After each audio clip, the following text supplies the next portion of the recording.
Welcome to the story. Humor Abu Nawas bingung bedakan kurma bagus atau kurma jelek. Suatu hari Abu Nawas bertemu dengan seorang pengemis yang merasa lapar dan meminta makanan.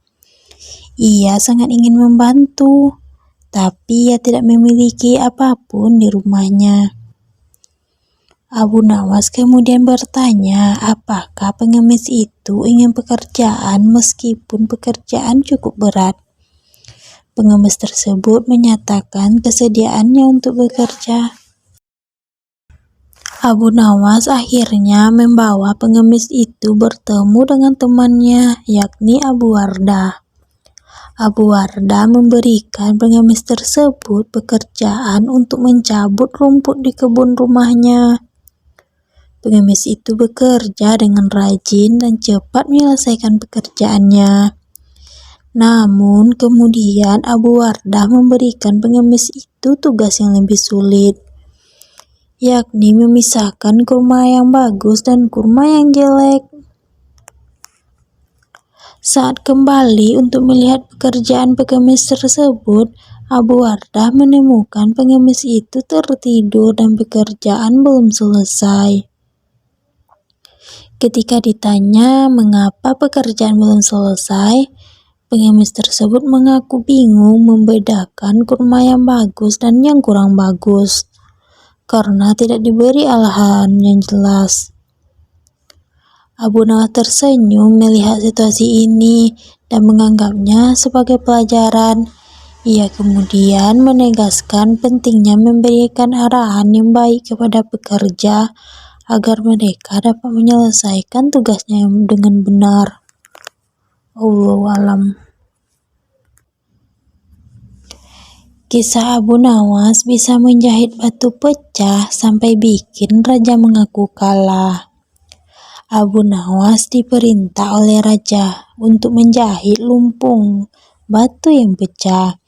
Tampaknya raja masih saja mencari cara untuk mengalahkan sosok humoris dan cerdas tersebut. Setelah itu, baginda raja benar-benar ingin menghukum Abu Nawas karena memang akhir-akhir ini sering membuat malu dirinya, bahkan di hadapan rakyatnya sendiri.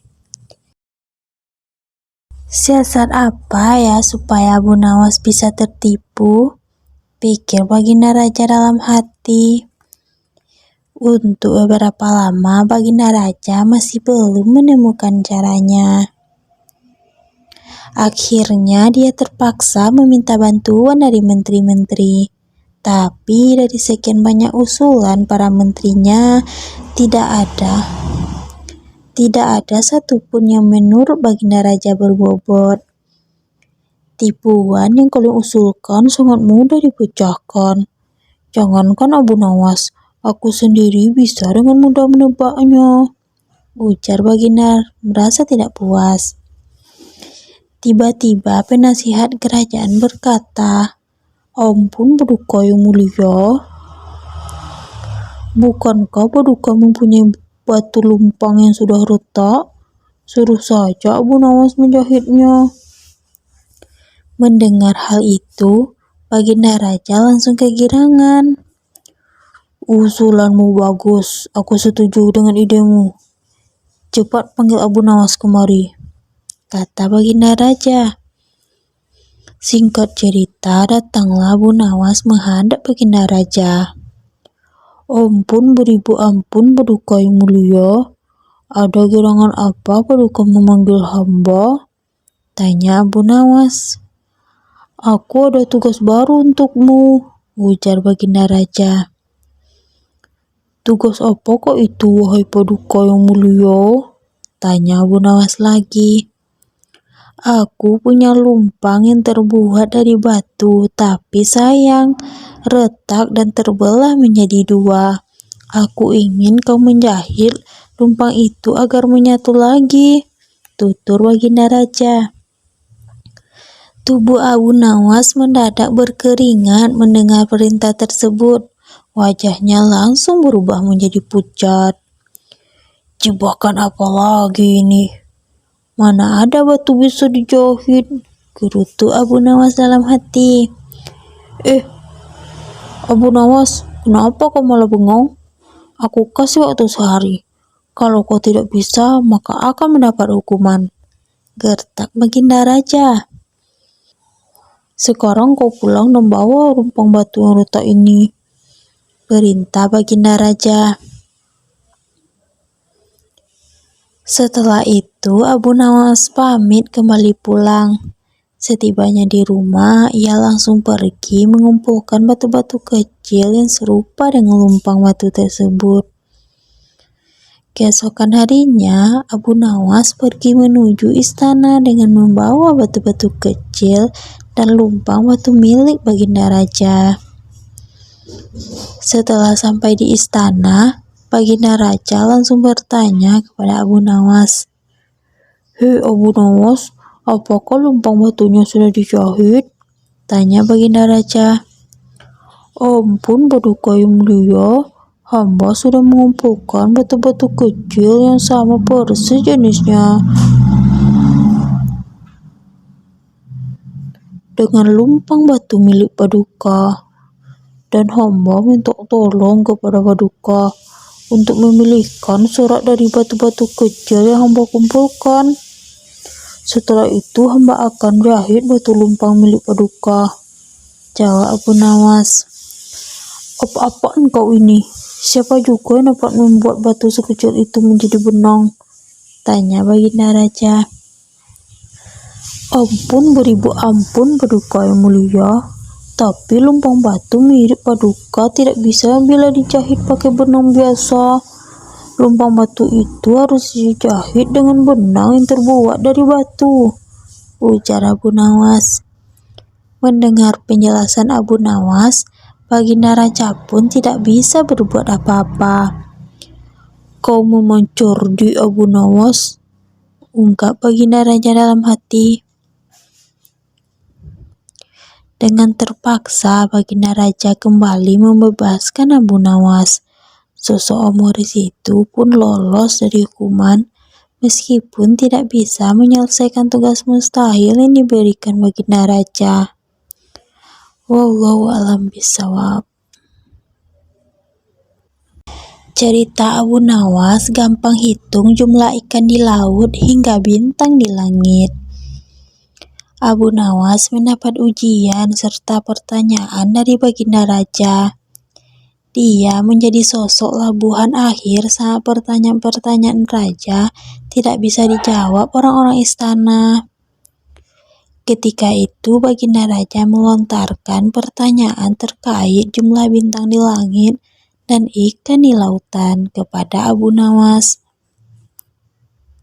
"Wahai Abu Nawas, manakah yang lebih banyak jumlahnya, bintang-bintang di langit atau ikan-ikan di laut?" "Ikan-ikan di laut," jawab Abu Nawas. "Bagaimana kau langsung memutuskan begitu? Apakah engkau pernah menghitung jumlahnya?" tanya Baginda Raja. Abu Nawas menerangkan, "Paduka yang mulia, ikan-ikan di laut setiap hari ditangkapi dengan jumlah besar oleh warga dunia, tetapi jumlah mereka tetap banyak, seolah-olah tidak pernah berkurang." "Lalu dengan bintang-bintang di langit?" tanya Baginda Raja penasaran. "Jumlah mereka juga banyak, tapi bintang-bintang di langit tidak pernah ditangkapi dan tidak pernah diambil. Makanya jumlah mereka tidak pernah berkurang," ujar Abu Nawas dengan yakin. Wallahu a'lam.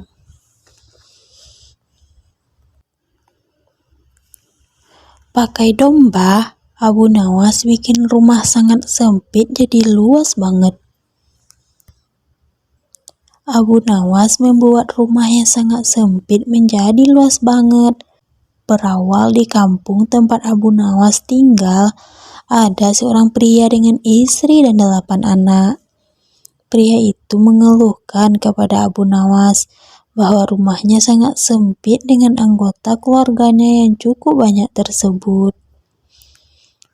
Pria tersebut sangat mendengarkan saran dari Abu Nawas. Ia pun dengan seksama melaksanakan setiap saran dari Abu Nawas. Secara bertahap, Abu Nawas menyarankan kepada lelaki tersebut untuk membeli seekor domba, beberapa unggas, dan anak unta untuk ditempatkan di dalam rumah. Lelaki itu tidak membantah dan langsung melaksanakannya. Setelah secara bertahap dibelikan, lelaki tersebut menyampaikan kepada Abu Nawas bahwa kondisinya jauh lebih buruk dibanding sebelumnya. Kemudian Abu Nawas kembali menyarankan agar hewan-hewan itu segera dijual satu persatu. Lelaki tersebut beserta keluarganya merasa lega dan rumahnya kembali terasa luas. Sebenarnya batas sempit dan luas itu tertancap dalam pikiranmu. Kalau engkau selalu bersyukur atas nikmat Allah Subhanahu wa Ta'ala, maka Allah akan mencabut kesempitan dalam hati dan pikiranmu, kata Abu Nawas kepada pria itu.